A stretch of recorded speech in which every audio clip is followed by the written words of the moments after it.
G'day, g'day. Welcome to Beacon Pines Part 6. Last time, we finally made our way to the source, which was not at all what we were expecting. The original Beacon Pines town, covered in snow, basically discovering that the town's residents have been living in an identical clone of the town for reasons that are yet to be known. Sly. Back to the interrogation. They'd run the classic good cop, sly cop. They'd run the classic good cop, sly cop interrogation. Luca and Rollo ducked behind a barrel, leaving Beck to her task. With a few crisp snaps, she roused Mr. Tolliver. What? What's going on here? You're that ꌗꍟꍏꍏ girl. Please, call me back. Sorry about all this. Mr. Tolliver looked down and shifted a bit, testing his restraints. Seems there's been a mix-up. You see, I'm down here for the same reason you are. Juniper sent you here? Beck caught herself before letting the surprise manifest on her face. She'd already gotten him to reveal his relation to Gran. This was gonna be easy. You know how Juniper is with her precautions. Operation Sparkplug has us all on edge. I guess she thought you needed some backup. But she sent a child? What better way to avoid prying eyes? Who would suspect a kid? I suppose that makes sense. Mr. Tolliver wriggled a bit in his restraints. Oh, I'm so sorry. Beck quickly removed the ropes. That had to be uncomfortable. A little, yeah. Would you understand? I keep going into the country accent for her. I'm trying to do just like an American accent. I don't know. We never know who to trust in this town. Mr. Tolliver rubbed the growing knot on his forehead. Very true. So, turns out... Why? Whoa. I just went back to Australian. So... Turns out we're both here to... Beck twirled her hand, as if to prompt Mr. Tolliver to finish her thought. destroy the evidence. Beck shook her head and clicked her tongue. Yeah. The old gal is nothing if not thorough. Mr. Tolliver let out an amused huff in agreement. She sure is. Can't blame her, though. Anyone were to find out we were going to destroy the source. Well, we both know how bad that might be. No one will know anything once I finish cleaning things up down here. Beck was on a roll now, playing Mr. Tolliver like a fiddle. You're sure you can finish this up on your own? Juniper trusted me for a reason. You can leave the rest to me. Good. There's one more loose end I'll go work on. Loose end? Oh, it's nothing really. The other day, I had the radio on scan when restocking the candy shelf. And wouldn't you know it, I intercepted an old phrase in the perennial harvest transmission. Underground secrets. That's ominous. I think it might be a password, but Juniper dismissed it. Said it wasn't mission critical. What's the password for? We don't know. So, we have a password and nowhere to put it? It's gotta mean something, right? Good thinking. You should probably go work on that. I've got this under control. That's a relief. Between you and me, this basement gives me the willies. Heading for the stairs, Mr. Tolliver hesitated and turned to Beck with a puzzled look. She grinned and gave him a peppy wave. With a shrug, he continued up the stairs, whistling a jaunty tune. You guys catch that? Sure did. This whole time, Mr. Tolliver's had a candy shelf. But all he ever sells is his apples. Beck blinked slowly in disappointment. The password, Rolo. Well, sure, but once things are back to normal, I'll be having a word with Mr. Tolliver about that candy shelf. Fine. In the meantime, I've got a better idea. She turned to the table and began tearing small scraps of paper. He said he heard a password on the radio. Any good spy transmission is never what it seems. Beck marked each scrap of paper and leaned back. We just need to find the hidden meaning. Okay. What's another word for underground? Buried? Covered? Could it be a cover-up? Maybe it's one of those, each is a letter of number... Maybe it's one of those, each letter is a number thingies? So, U would be 21, N would be 14, D would be... Oh! It's an anagram. Nuncreed's drugstore. How the fuck did you figure that out? Luca and Beck looked at Rolo with amazement. Rolo? That was incredible. Well, it's either that or Creed's nude drugstore. Yeah, I think you were right the first time. How did you do that? What can I say? I love ciphers. Well, I guess we know where we're gonna go next. Let's go, team. What are you doing here? You scared me half to death. Sorry. You kids haven't seen Mr. Tolliver around, have you? Nope. He's got me waiting around like the last slice. Can I talk? He's got me waiting around like the last slice of pie. I swear that man would be late to his own funeral.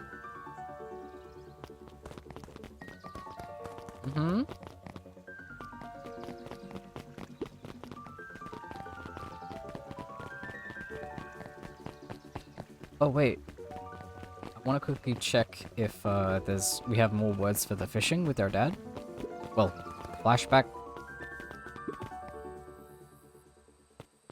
Okay, let's see. Do we have any more words? Crooked. Luca tied a bent nail on. If all you have is a hammer. Use a crooked nail. I don't know. Is that a saying?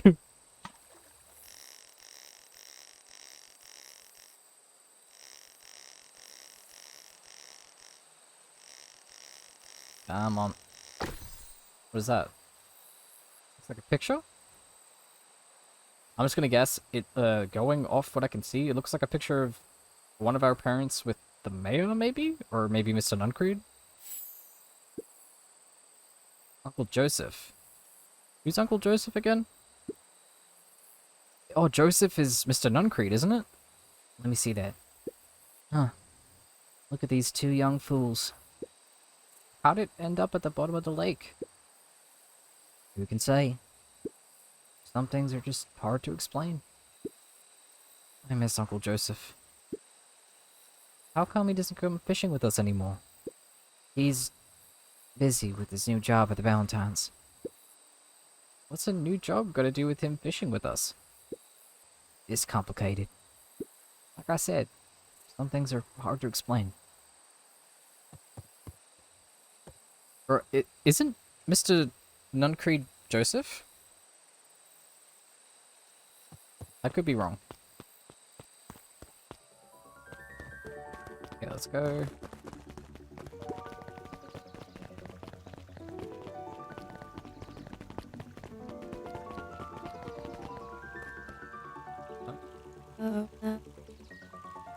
You're late, Augustus. Sorry, sister.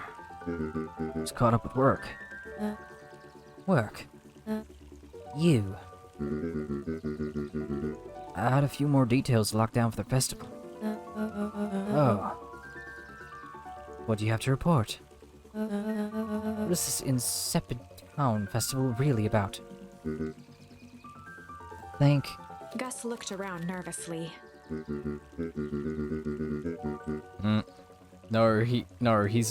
He knows what's going on, but he's scared to say. I think Mr. Kerr really does just want to do something good for the town. He's actually a pretty nice guy. You know, you should spend some time with him. I don't pull strings installing you as a mayor so that you could make friends. Your job is to help me figure out what Kerr and the Perennial Harvest's true intentions are with this town. You have a responsibility. This is our father's town. Was. Excuse me? This was our father's town. He's gone, Harris, and he isn't coming back. Father left us with nothing but problems. Mr. Kerr came here and offered to help us. We accepted our help. We didn't agree to them turning Father's warehouse into a toxic dumping ground. This is just a temporary arrangement. The glow can be seen from our damp backyard. They are dumping their nasty little secrets on us. When this all goes inevitably wrong, who do you think will be blamed? Eris's cry hung in the air. We have a new choice to make now, sister. This town is going to change whether we like it or not. Are we going to choose to be part of that future? Or be forgotten in the past? It's a shame. Father named you Augustus, but you will always be the Gus. Good night, Harris. See you at breakfast tomorrow.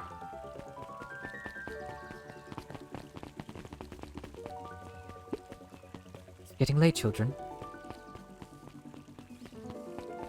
Yeah, so I reckon that the Valentines were blamed in the last, like, in the Foul Harvest. Everyone was like, the Valentines fucked up, like it was a bad batch, but I reckon it was Mr. Kerr, or whoever is, responsible. Knowledge, he spat with a sneer. There exists a gulf between knowing something and being able to do a damn thing about it. I do hate when the villain makes a good point.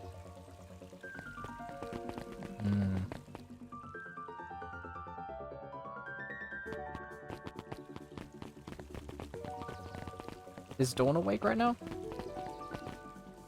No, Dawn. Okay. Go to Mr. Nuncreed's drugstore. What are you doing here, little man? Solomon stood proudly at the entrance to the drugstore, holding a brown bag overflowing with black licorice. Ooh, I love black licorice. We're looking for Mr. Nuncreed. Is he still in there?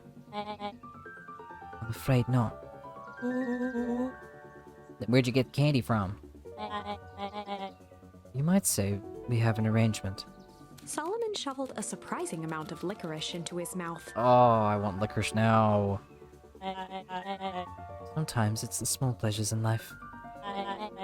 Though we might not always have family to rely on. Licorice has never let me down. Well, I can't say licorice would be my first choice, but whatever floats your boat. You can tell a lot about a person by their choice of confection. Oh, yeah, I guess. I like sour gobs. I'm certain you do. I always wondered why Mr. Nuncreed kept licorice in stock. You must eat enough of it to make it worthwhile. There are many ways to earn loyalty.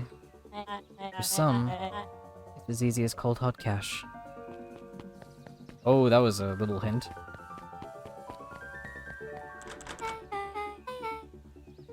Well, he's right. It's locked. There's gotta be more clues. Okay, let's see.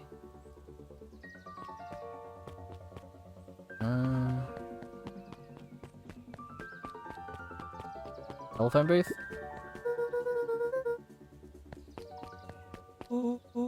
Besides Mr. Nuncreed? No. Uh-oh. Beck cupped her hands on the glass to peek inside. That is not a normal phone booth. Got like a blinky keypad. Why would there be a blinky keypad? Crane's new drugstore. I mean, underground secrets. The password. Beck flung open the door and they all squeezed in. Oh god. Oh no.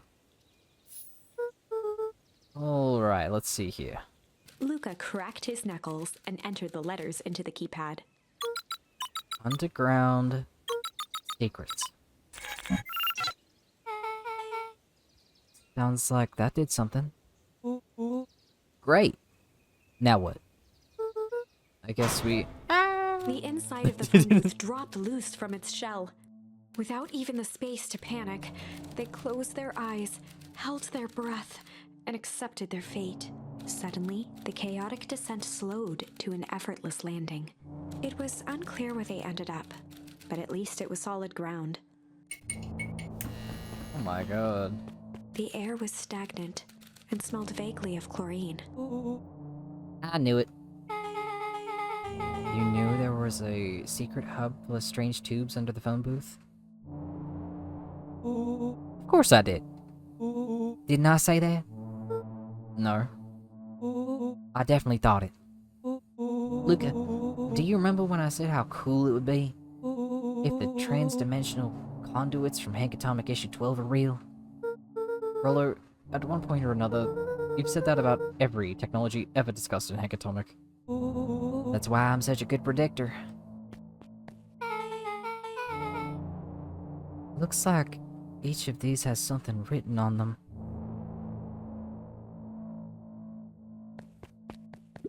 The crack. Yeah, I told you. It was Mr. Nuncreed. It was Mr. Nuncreed. So, have we found our mystery warehouse creeper? We've at least found their hazmat suit. If it walks like a Nuncreed, talks like a Nuncreed, let's not jump to conclusions. Just saying. It was Mr. Nuncreed, I knew it. From the fucking start, I said, hey, he's kind of like got like dog ears like Mr. Nuncreed. Or it could have been the pig. But, confirmed, it was Mr. Nuncreed. Perennial Harvest main office. That's where my mom works. What does she do? Science stuff. Is she involved in all of this? We just moved here. How could she be involved? True. Valentine Fertilizer Warehouse. Isn't that where you almost got snatched? Yeah. Why would Perennial Harvest have a tube going to the old Valentine place? This is starting to feel like something big. And where does this one go? Mining Operations Alpha. You guys have mines here? Not that I know of. This town is all farms and fertilizer. And series of tubes. Pa always says you can only trust a miner up to the point where they hit gold. Not sure how that wisdom applies in this exact situation. That's the thing about Pa. You don't always realize what he means until it's too late. That's a lot of buttons. Stand aside, Earthlings. I've read enough Hank Atomic to know my way through sci-fi tech. Rollo's hands hovered over the field of blinking buttons. Eeny, meeny, miny. Oh god. Rollo, what did you do? Nothing. I don't even mow yet. What was that? Hide. Where?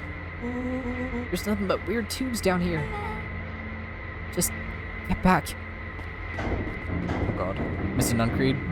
Ah, shit. Yeah, exactly. Shit. Shit.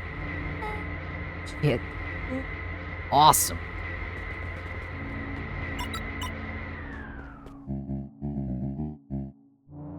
You all need to come with me. Now.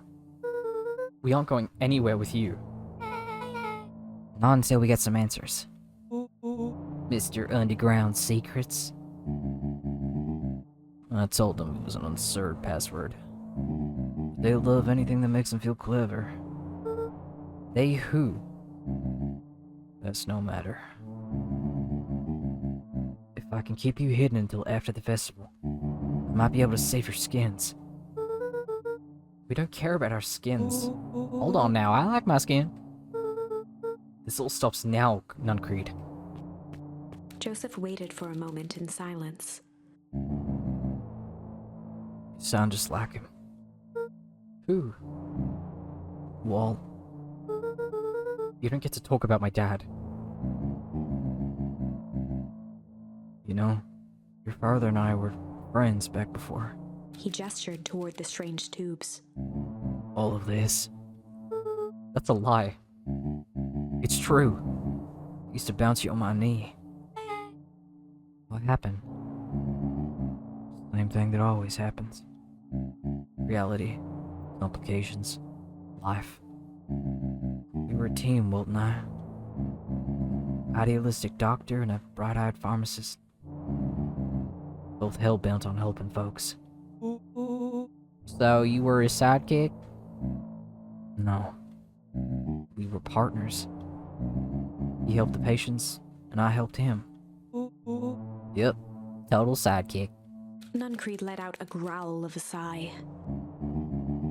Luca, I need you to know this. I need someone to know this.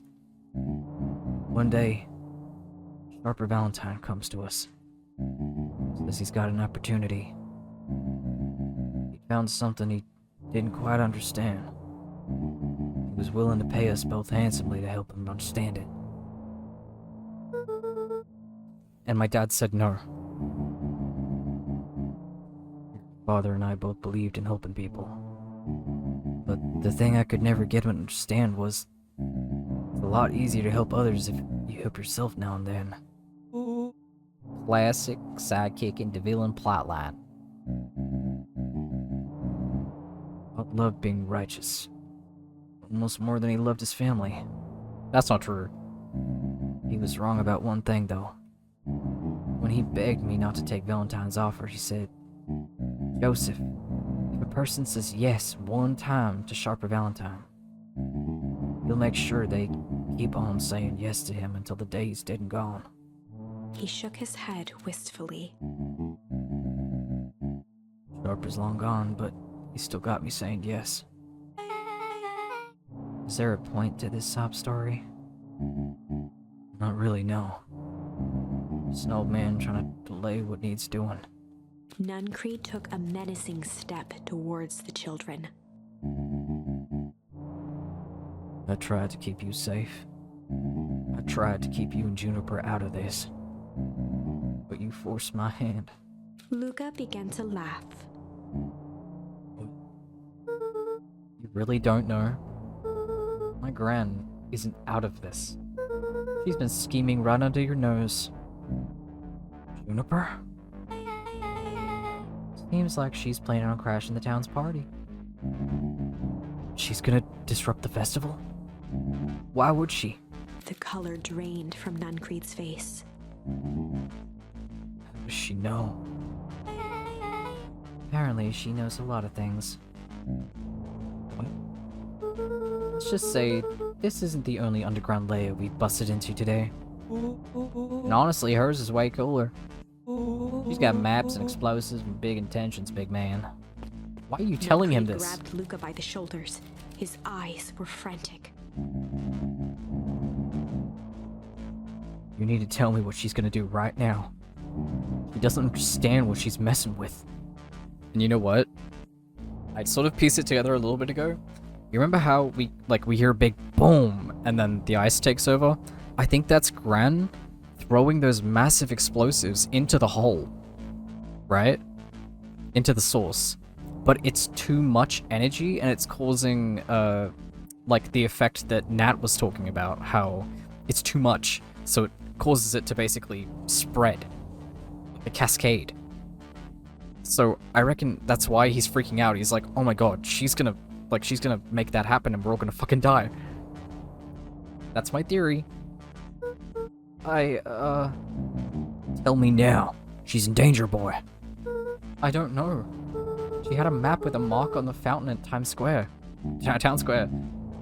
Fountain? Why would... A jolt of realization struck Mr. Nuncreed. He knows about the source? The heck is the source? If she tries to destroy the source, it could catalyze and... Dear God, she's gonna freeze us all.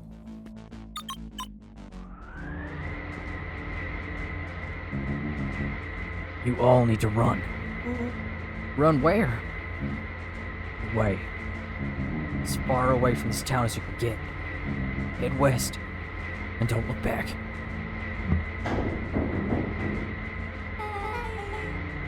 That did not go how I expected. So... we're totally following him, right? Totally. See you on the other side.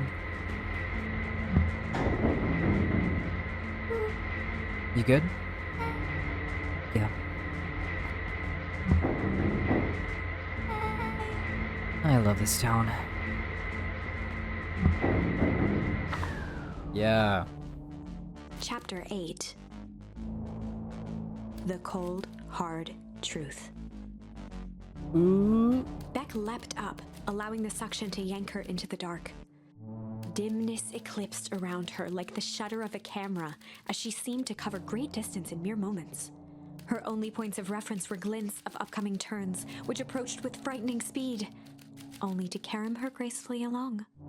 She heard the tinny, distant echoes of Rollo's glee. Once she stopped fighting against it, the ride was impossibly smooth. Then, all of a sudden, as if minutes had passed in an instant, light blazed into view. A burst of wintry air snuffed across her face as she was flung out into the cold. And we're back at, ooh, that's what the, yep.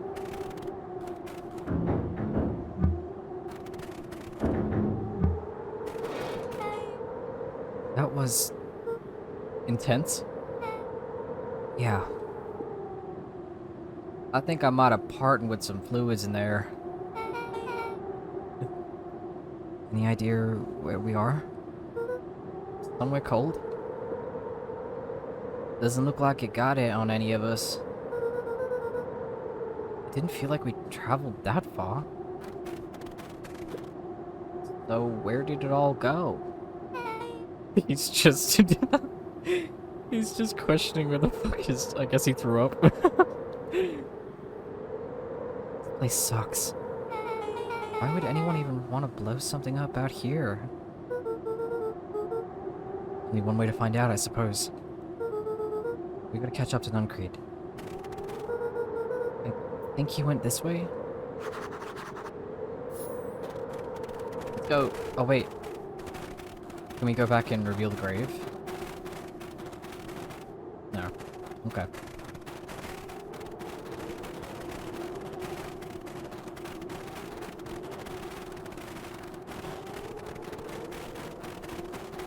Can we... oh, I wonder if we can grab the fireworks. Okay, this is starting to feel really familiar.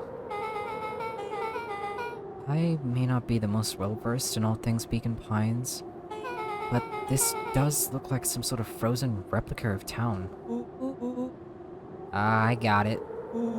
So obvious now. Mr. Nuncreed is an alien. Roller, stick with me here. His species can only live in sub-zero temperatures. Oh boy, here we go. The source is their base camp dimension, so naturally they keep it cold. We found it by traveling through those metallic wormholes back there.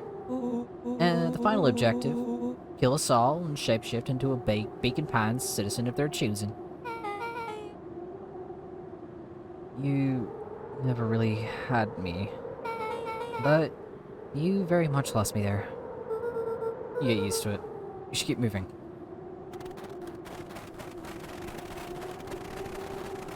Oh man, it's getting spicy. As they No. rounded the corner to the frozen town square, they spotted Mr. Nungreed inching cautiously toward a pit at its center. He held his arms out gingerly, as if approaching a beast in the wild. Upon closing the distance, Luca recognized what Nungreed was after. Gran stood confidently at the edge, one arm outstretched over the abyss. Nearby, a wheelbarrow had been emptied out. She held a lit torch, which flickered in the bitter wind. Oh god. Juniper, I don't know what you think you're doing. I assure you this is not gonna solve anything. If you drop that, you've doomed this whole town. Oh, it wasn't me who doomed this town. I've been watching you, Joseph. I know what you've done. You and your co-conspirators. Gran? What's happening? Luca, you and your friends need to leave right this moment. Mr. Nungreed turned back toward the kids, desperation in his eyes. Listen to your grandma, Luca. This is between me and Juniper. Rollo and Beck held steadfast in awe. Luca approached closer. Mr. Nungreed spun back toward Gran, his voice growing louder. You got it all wrong, Juniper. Just hand over that torch. You don't understand what you're doing. How could I possibly trust you to do the right thing? Walt told me everything. He trusted you, and you betrayed that trust.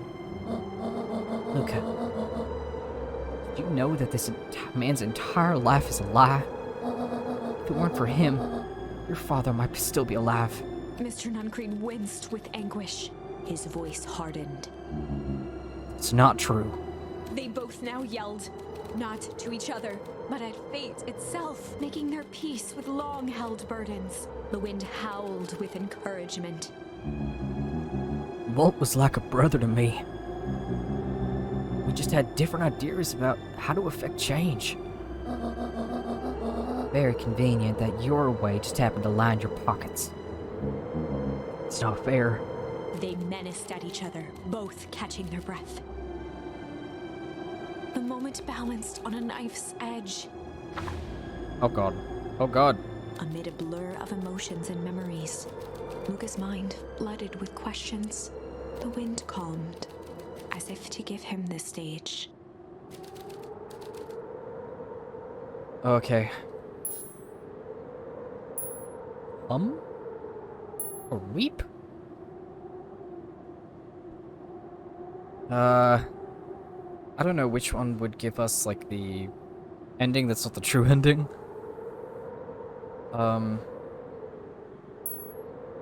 Or weep?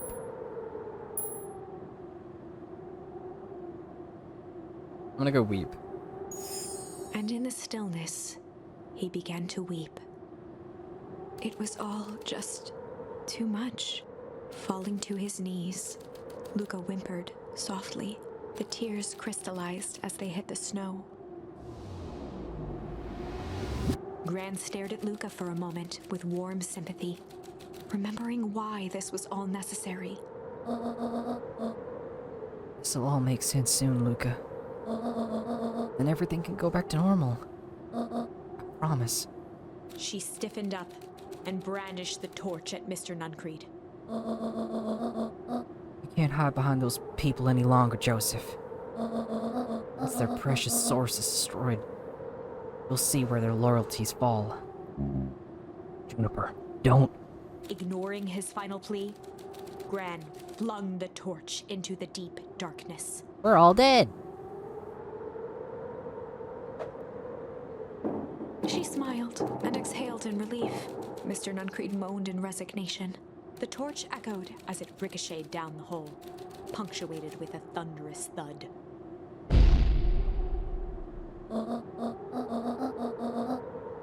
You see, Joseph, I've learned one very important lesson in life. If you want things to change, then you must be willing to... Before Gran could finish, the ground shook her to silence.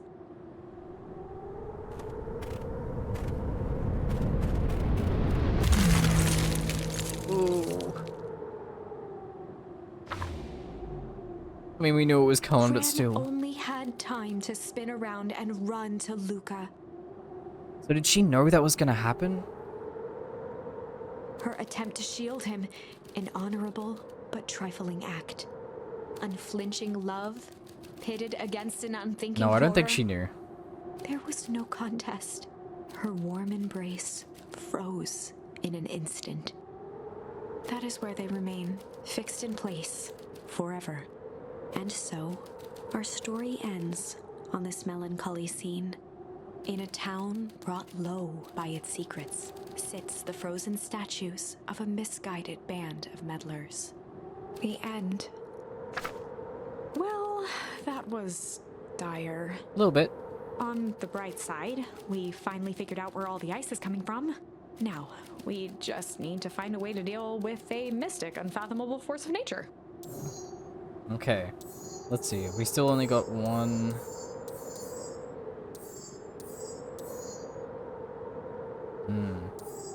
See, here, we only have one route. So that's interesting. I wonder if I've missed a word, or maybe I'm yet to find a word? Or maybe I'll get a word from this part. Oh, the art is so cool. Get it, Granny. Okay. So we're gonna hum, for some reason. Hum. And in the stillness, he began to hum. After the death of his father, Luca had trouble sleeping. Each night, his mother would sit at the foot of his bed and hum a gentle melody. It was the only thing that could calm his mind, the only thing that, however briefly, could make it all seem okay. That melody pervaded every memory Luca had of his mother. Shivering in the raw snow, he began to hum it out loud.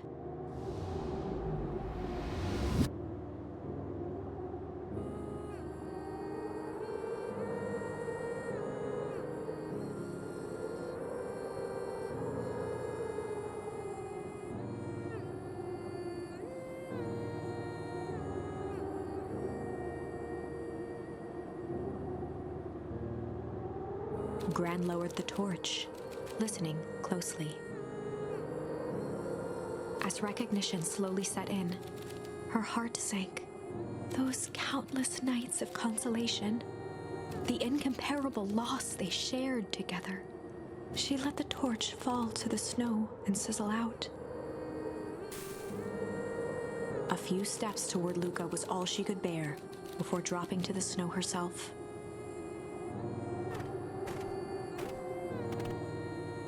Through a flood of tears, she began to hum along, note for note.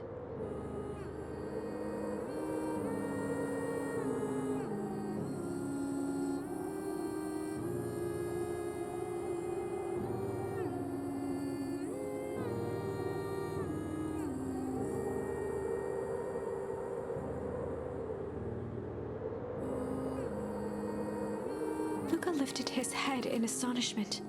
The last time he heard that melody was the last night he saw his mother. Wait. Oh, I won't say anything. I won't say anything. But I'm just telling you, if the thing that I just thought is correct...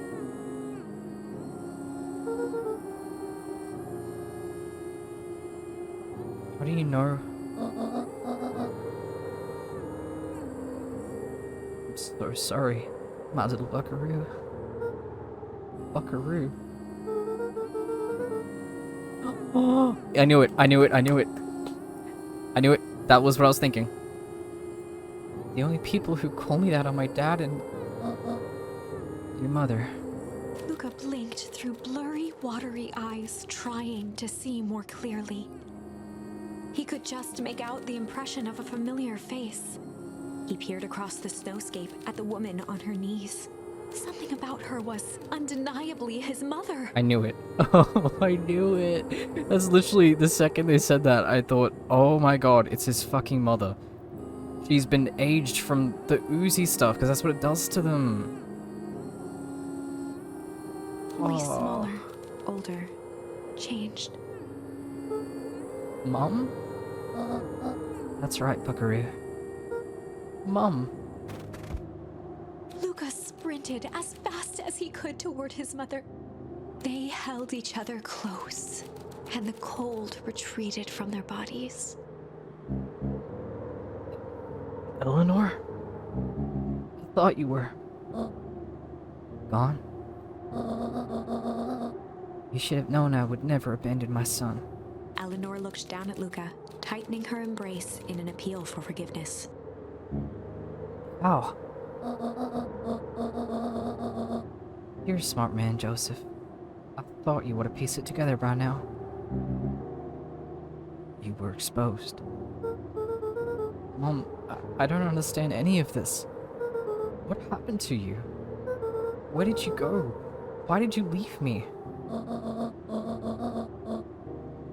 Never left you. I was always right here, Luca. Why did you lie to me? You tore me up, Luca. But I did it to keep you safe. I thought that getting answers would help us both move on. But the more I discovered, the more I realized the danger we were in. Until perennial harvest was stopped, it was better if everyone thought I was gone. You trusted me. These are bad people, Luca. They won't stop until they get what they want.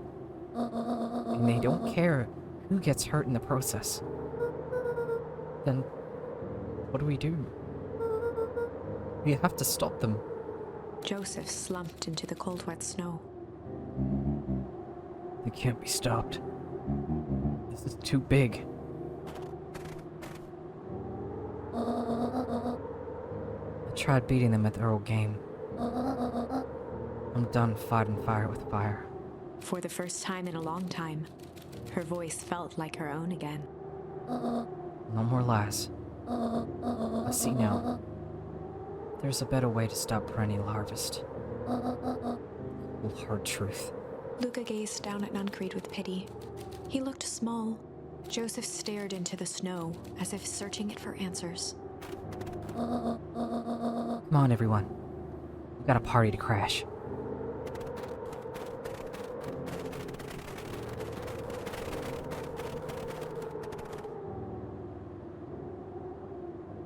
Man.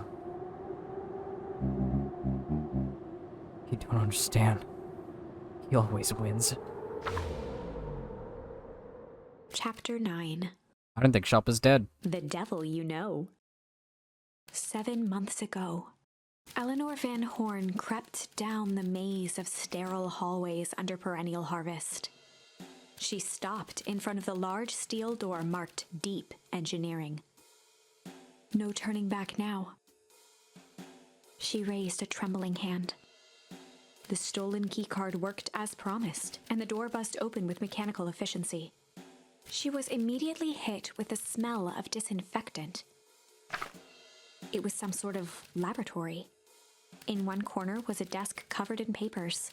Across the room stood a tall metal pod with hoses protruding from its base. She rushed to the desk and began shifting through the piles of papers. They were experiment reports on something called Tempus liquamen. There were dozens of them, every one stamped failed. Eleanor heard the sharp echo of footsteps approaching. She was out of time. Her eyes scanned the room, eventually landing on the strange pod. Muttering a curse under her breath, she dashed over and dove inside. Oh god.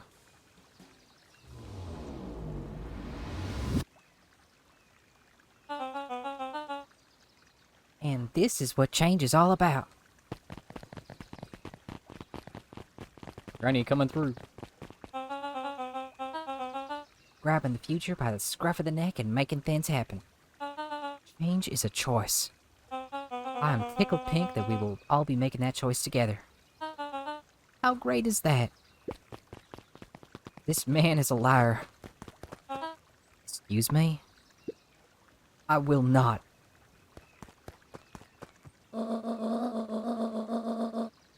This town is a dangerous secret, and perennial harvest only exists to keep it hidden. Nonsense.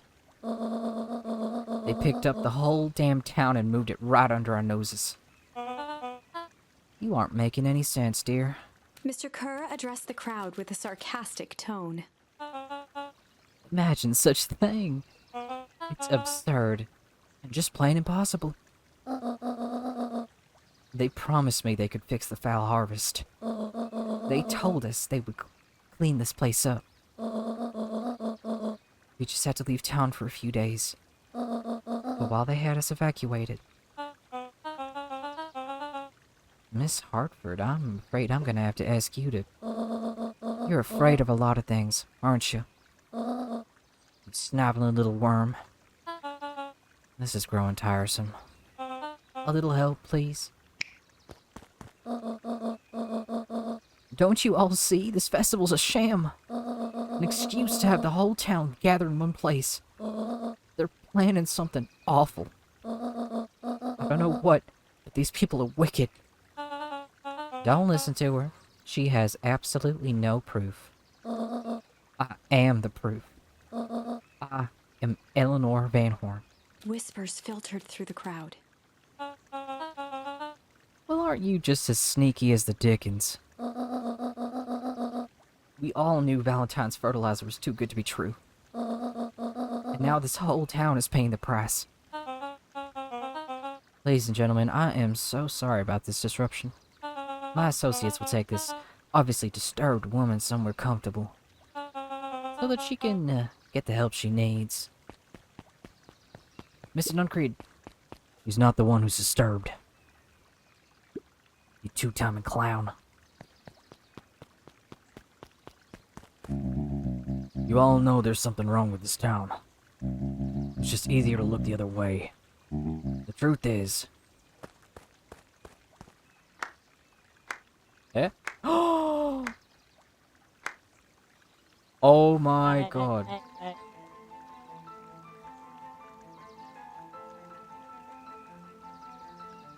Solomon isn't Solomon. Solomon is Sharper. Oh. Torment dragged on Joseph Nuncreed's face. Yes, sir. Oh. Take them away. No. I want them to see this. Ah, the ever-tempestuous Eleanor Van Horn. You've been quite the thorn in my side. Like a weed that's burrowed in where it doesn't belong. I must confess, you look dreadful. He paused for a moment, plucking a piece of fuzz from his sweater and discarding it to the ground. Consider yourself in rare company. You've managed to pull one over on me. It won't happen again. I knew you had some sort of plan to disrupt our little party. But alas, I expected something a bit more impressive than incoherent rambling. No matter, your failures are yours to bear. Mr. Kerr. Yes, sir. It's a shame it was cut short. But thank you for that rousing oratory. I will take it from here. Yes, sir. Of course, sir. You have done quality work for me, William. You can look forward to the recommends we agreed upon. Kerr gave a bow of deference. Founder, you are most gracious. Gasps rippled through the crowd. Thankfully, we can dispense with the formalities from here on out. Solomon pulled a glass vial from his pocket. In one smooth motion, he downed its contents. A triumphant smile grew across Solomon's lips. You can all call me Sharper Valentine. His body and face began to contort and expand as he disappeared into a belching green mist.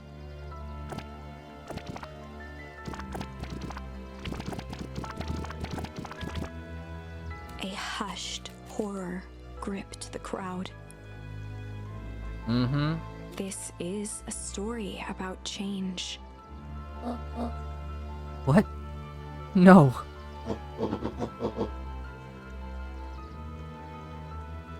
I don't know if I can go that deep. Okay. So you didn't see that coming. Good. Sharper examined his new hands. Well, this is quite the improvement. Everything looks so much smaller now. Eleanor was right about one thing. This festival was a ruse. I wanted you all to witness my glorious return with your own eyes. Why does everyone look so downtrodden? It's a celebration, people. Maybe it would help if we set the mood. Mr. Kerr, be a dear and reveal the sign. Mm-hmm. Ah, wonderful. Sharper choked out a crude squawk of a laugh. Frustrated grumbles sprinkled through the crowd.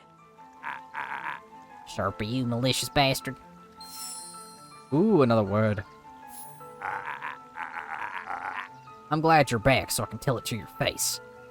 You destroyed this town. We ain't gonna let you get away with it again. Sorry. This is not the time for audience participation. Some assistance, Mr. Kerr? William Kerr gave a subtle nod to the clipboards. You coward. Yeah. Does anyone else have something to contribute? A helpless quiet settled over the crowd. I thought so. Did you all truly believe you could be free of me? A town of complete and utter fools? People should be celebrating my return. Clearly lost without me. And that leads me nicely to my children. Daddy? I gave you both the greatest gift a parent can give. The opportunity to prove yourselves in my absence. Squandered. To say I'm disappointed would be an understatement. But, silence, Augustus. An adult is speaking. I don't know which is worse. A son who is completely hopeless, or a daughter with such potential who inevitably lets you down. Yes, you fail me with admirable consistency. Thankfully, I was counting on it this time.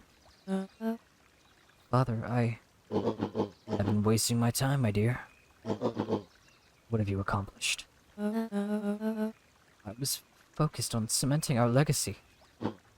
Legacy? Who needs a legacy? We can just live forever. But what about... It's alright, kiddo. I'm afraid you suffer from a complete lack of imagination. There's just no help in it. Now then, where's Joseph?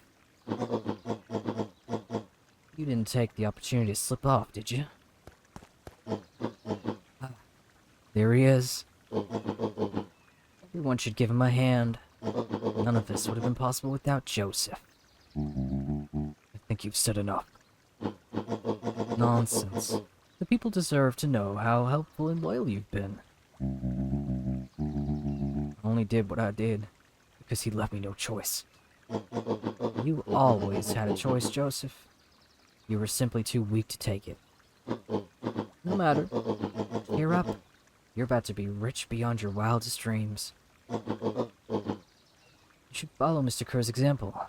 When I found him, he was in a sorrier state than any of you. An aging actor desperate to recapture his youth. He played his part, and soon he'll be able to play the leading man again. Forever, in fact, if he remains loyal. That goes for all of you. Well, those who haven't already frittered away my goodwill. Beacon Pines is mine again. I'm willing to share its spoils in exchange for absolute loyalty. Are you saying William Kerr was never in charge of Perennial Harvest? You'd think that puffed up blatherskite would have accomplished something like this? Go on. I suppose it's time for your big exclusive. Sharper addressed the crowd with indignant pride. He'd planned this moment for so long that now, at the deed's fruition, it almost felt frivolous. You see, I needed a figurehead to hold things down while I orchestrated my return. Someone to misdirect, lie, and bilk this town for a spell. So I invented William Kerr. Take your bow. You've earned it. Mr. Kerr flourished a preposterously elaborate bow.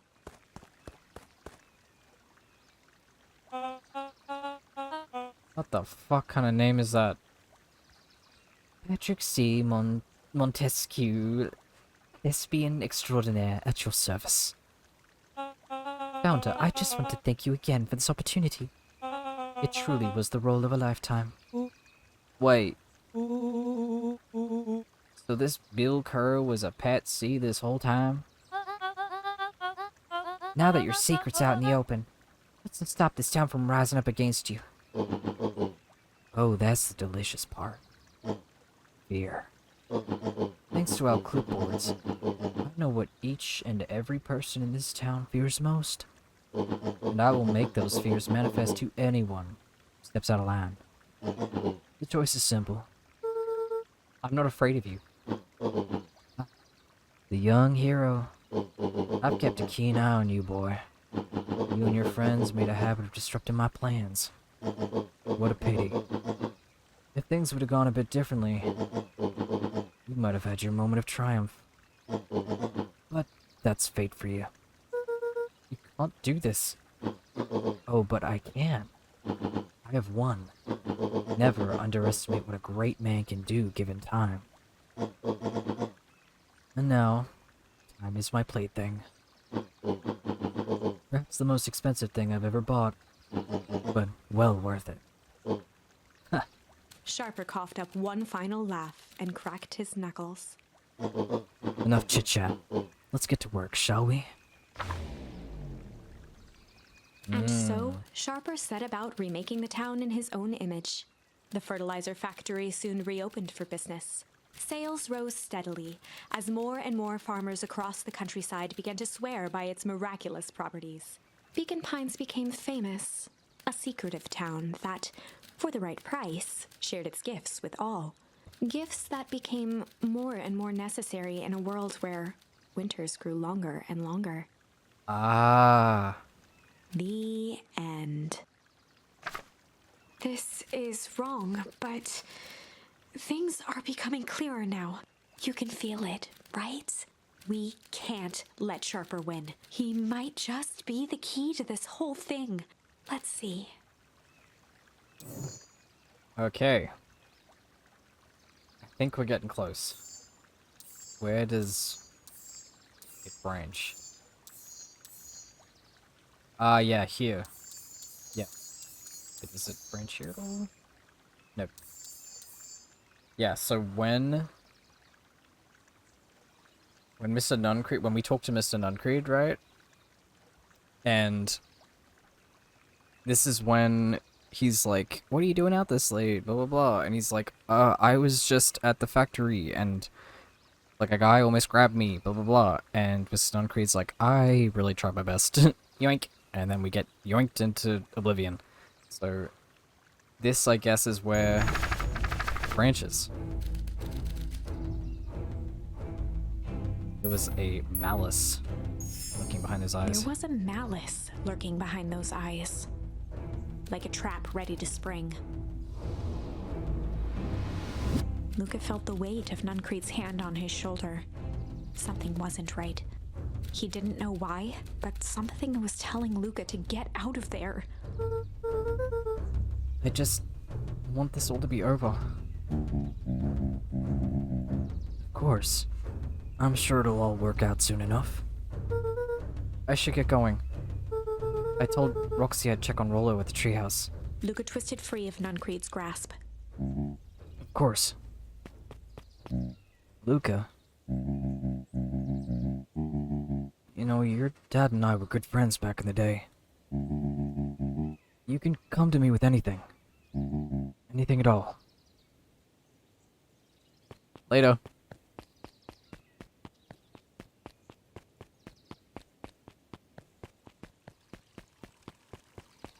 Wait, so then this kid isn't a kid either.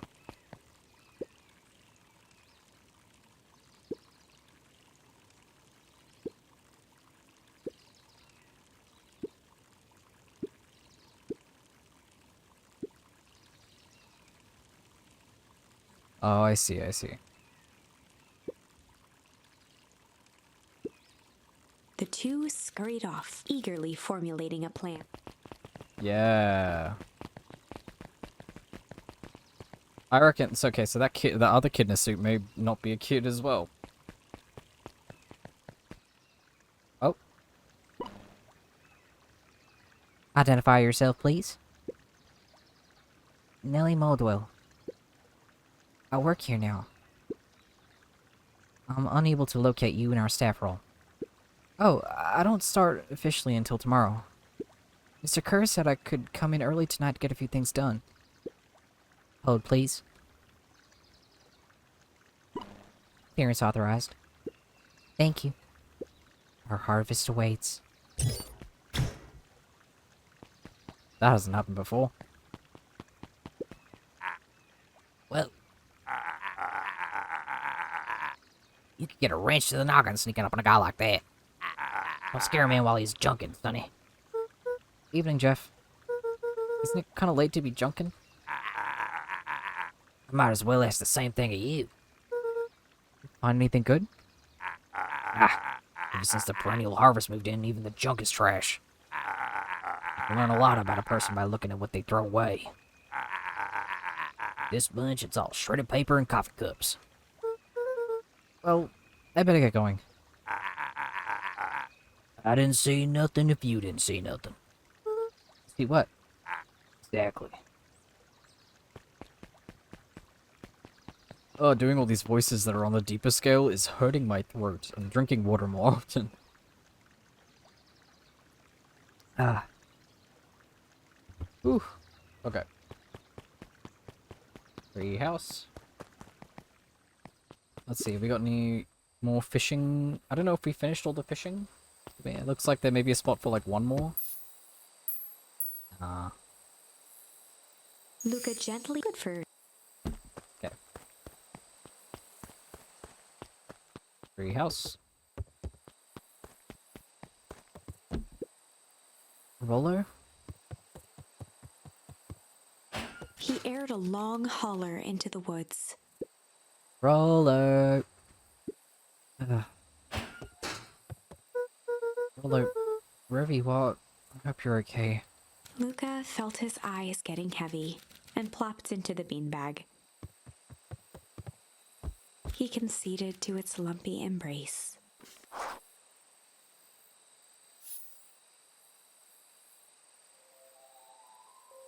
Once again, Luca found himself in a vast black expanse. This time, he knew exactly where to go. He took a single confident step forward. The world flickered and pulsed. He found himself standing in front of the frigid air of a blazing campfire. The source. Wait, he's remembering? He plopped down cross-legged and gazed into the cold flame, waiting. Soon enough, the fire began to die out, popping sporadically, until all that was left was a single ember. Luca stood up and dusted himself off.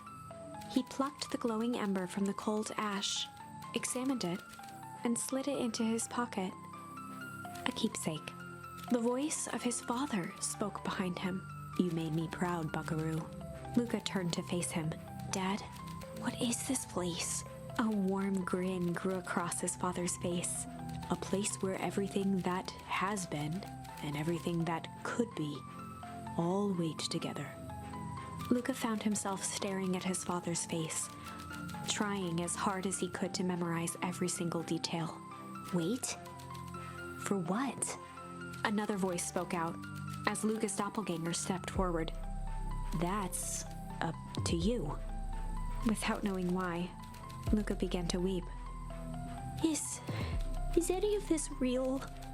Are you real? Luca's father bent down to smudge away a tear. Of course. I'm as real as the part of you that misses me. Luca turned to look at the older version of himself. And you? The doppelganger choked back tears. I'm as real as the part of you that's angry he's gone. Does that make sense? Through his tears, Luca laughed. I think so. His father pulled him in for an embrace. Time to go, buckaroo.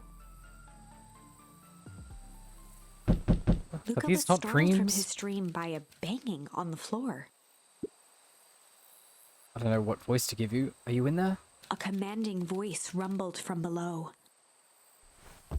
Just as Luca sprang to lock the entry hatch, the door knocked open. Oh! Chapter 5. Dangers big and small. Is it gonna be Tish and Iggy? Luca stumbled back. He heard the rope ladder creak under significant weight. Keeping his eyes fixed on the hatch, he inched backward to the balcony. As his hand grasped the door handle, Luca froze. A large figure clumsily wriggled up through the hole. Oh. What? Oh. Excuse me? Earl. Oh my god, he's grown up. Yeesh. I know it's dark and all, but I figured you'd recognize me. Who are you? The large figure cocked its head inquisitively. Stop now or club you with a baseball bat. Whoa, whoa, whoa. Take it easy. Look at... You need to get your eyes checked. Me, Rolo. Nice try, but I know you aren't Rolo. You're like one of his random uncles or something. Where is he? Uncle? Luca, quit messing around. It's me. If it really is you, prove it. Flamin' chicken coop, Luca. Luca's jaw dropped. He peered more closely at the man standing in front of him. Something about him was undeniably Rolo. Only bigger, older, changed. How? What happened to you? When I was running away, I ran into more people in those yellow suits. They grabbed me and dragged me away. What? Where did they take you? Dunno. They threw a bag over my head. It was cold. It smelled like a swimming pool. I think it was an underground lab or something. Made my hands all big, and look. Rolo proudly presented his hands to Luca. Pretty sweet, right? I mean, it wouldn't be my first pick for a superpower. But beggars can't be choosers.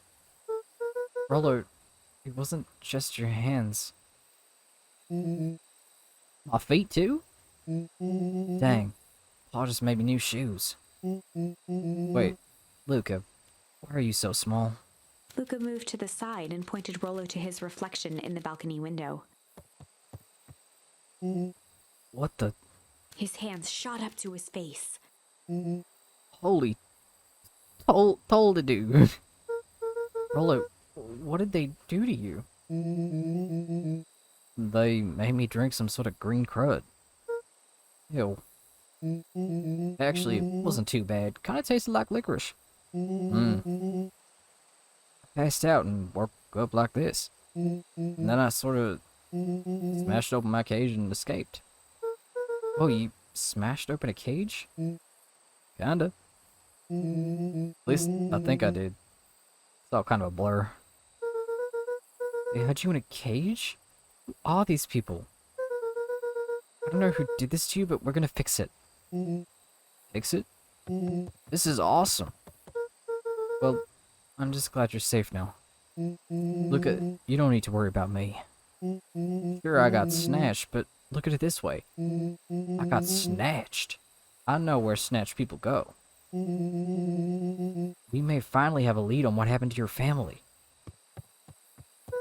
Maybe you're right, but this all seems dangerous. Danger? Ha. Rollo shadowboxed a few jabs. I'll take them all on. Whoa. Your hair's blue now? Hey, fellas. What's up? With a yelp, Rollo dove behind Luca. Take cover. Did I come at a bad time? Who the heck are you? This is Beck. Sorry, something truly bizarre just happened. I need help. I didn't know where else to go. So, you're just hanging out there with your large adult friend? No, this is my buddy Roller. This is your missing friend? One and the same. He seems a little old. I'll have you know, this is a recent development. What the heck does that mean? Oh, I'm sorry. You're the one who just shoved up out of nowhere. So we'll be asking the questions here. That's fair. How did you find us? Your silly little treehouse? I think you mean our silly little mission control. I hate to break it to you, but your secret path isn't so secret. And I could hear your racket from a mile away. See, Luca? This is why we need to improve security around here. Now, Roller. Beck, you said something bizarre happened? Yeah, but... She shot a nervous glance at Rollo. Anything you can say around me, you can say around Roller. This has been a weird day all around, hasn't it? Yep. Beck's eyes narrowed. Okay, so it all started when I made it back home. My first order of business was to try to salvage my hair. Ah, so this is the one where we didn't push Iggy into the puddle, and Iggy splashed it, and it, like, got onto Beck's face, and it, like, turned some of her hair white. I was confused for a second. So I dyed it with some stuff from the chemistry set my mom gave me. Okay. Just need to play it cool. And hope no one notices. Notices what? Oh, nothing. I was just... Come over here and let me have a look. Oh, honey, what in the world did you do to your hair? It just kind of felt like a change. This is gonna take forever to grow out. You were the one who said change was a good thing, right? I was talking about your mother's new job. I was talking about us moving. Well, I guess I just took a lesson to heart. Ilona tried to put on a smile. Before I forget, I came up here to tell you that Nellie had to go to work. Tonight? Her and Mr. Kerr decided it'd be good for her to get some things done before tomorrow. That Kerr guy seems like a grade A creep.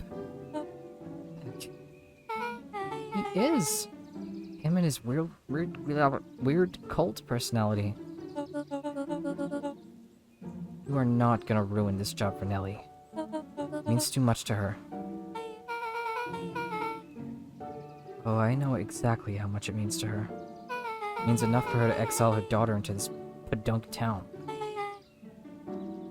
This sucks. People are weird. You just don't know them yet.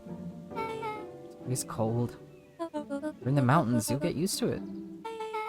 Can't even pick a single decent station on the radio. It's all banjo music and farm reports. You know I grew up in a town not that different from this one. Is that why you're better at talking to plants than people? Okay. So here's what we're gonna do.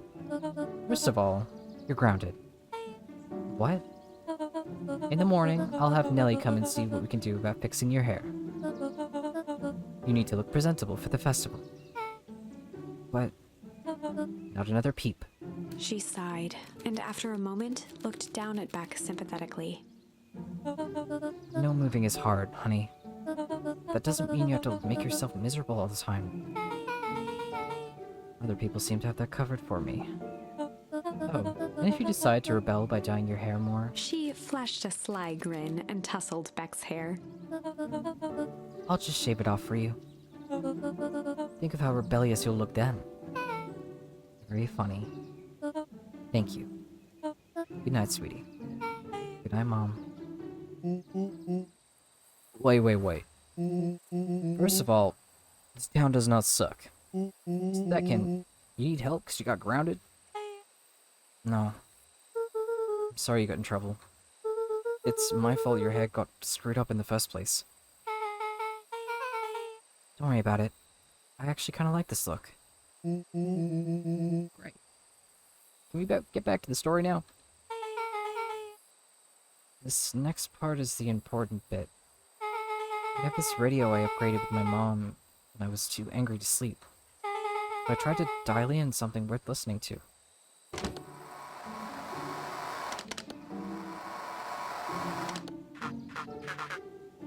Mr. Kerr, are you there? Mr. Kerr?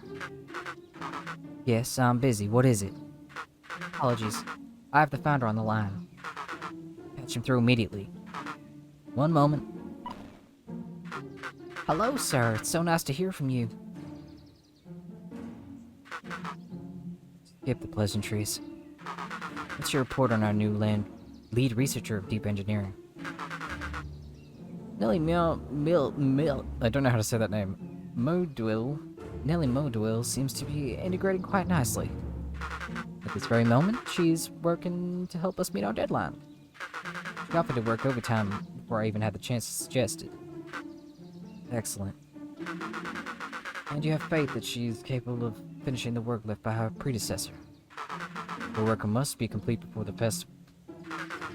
And I will make sure she stays day and night until it's accomplished. Good. You know how I feel about loose ends. Yes, sir. Once she's finished that work, we need to make a determination regarding her long-term prospects of the company. Immediately, sir? I usually have more time to fully bring people into the fold. We're in the end game, Bill. After your failures with Dr. Prescott, I can't afford to take any more risks. Of course, sir. No loose ends, sir. When she finishes the work, you either leave the office completely committed to perennial harvest, or she won't leave at all. Sir, if I might suggest, maybe we should delay, just for a bit. Oh? It's just, you seem to be rushing to hit this festival deadline. And rushing into things has caused some issues in the past. I see. Please understand that I just want what's best for you. I'm eternally grateful for all that you've done for me. Bill, I'll make this very clear for you. I brought you in to make things run smoothly, not to have opinions. Of course, sir. Chin up, Bill. You are only a few days away from having everything you ever dreamed of. Yes, sir. Thank you, sir. Whoa. Yeah. Just so we're clear, when they say loose ends, they were talking about murder, right? Like, actually killing people? Capital murder? Luca gave Rollo a quick elbow to the ribs. Who's this founder? I was hoping you guys would know. As far as we know, Kerr is the top banana at perennial harvest. He sounded scared of this founder guy. So we have an even topper banana on the field. What the hell is my mom caught up in? Has she talked about the job much? Not really. She said she was gonna come in and continue work with someone she respected. Luca, do you think that body at the warehouse was the person Beck's mom came to replace? That would make sense. Beck, it seems like Nellie's predecessor got, loose-ended. I'm getting that impression.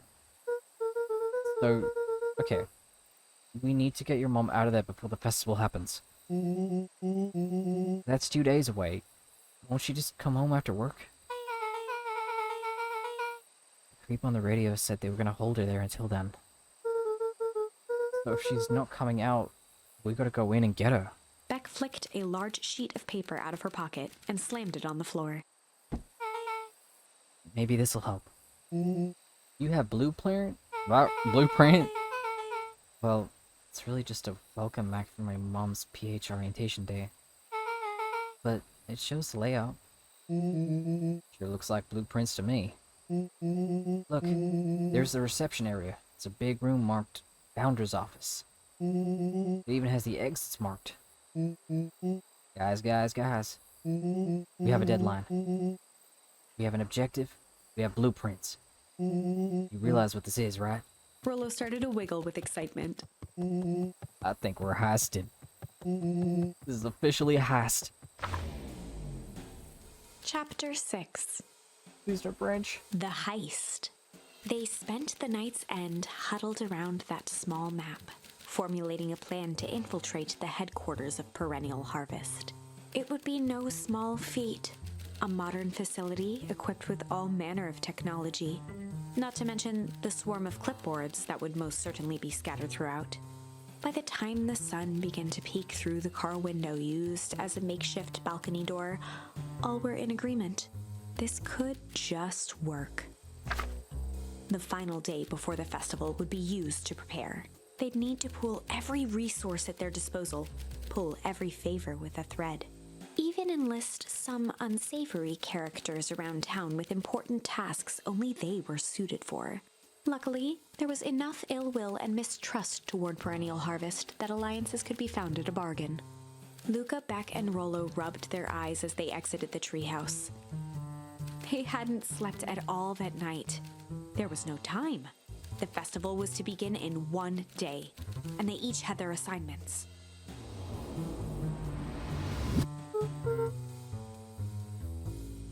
Alright, quick recap. Rollo, you want to talk to Roxy. Orderly. Without her, this whole thing could go bust. Me? Cordial is my middle name. Uh-huh. And how do you plan to explain your new... He waved vaguely at Rollo's sizable figure. circumstance? She'll be so happy I'm alive, she won't even notice. Beck snorted an involuntary giggle. Beck, you sure Ilona won't just shoot this whole thing down when she hears it? She'll listen. Once she understands the danger Nellie is in, the danger we're all in, the plan will make sense. Okay. That leaves me with Jeff, then Iggy. How are you gonna persuade them? I'll think of something. They each looked at each other with sleepy confidence and nodded. Well, Godspeed.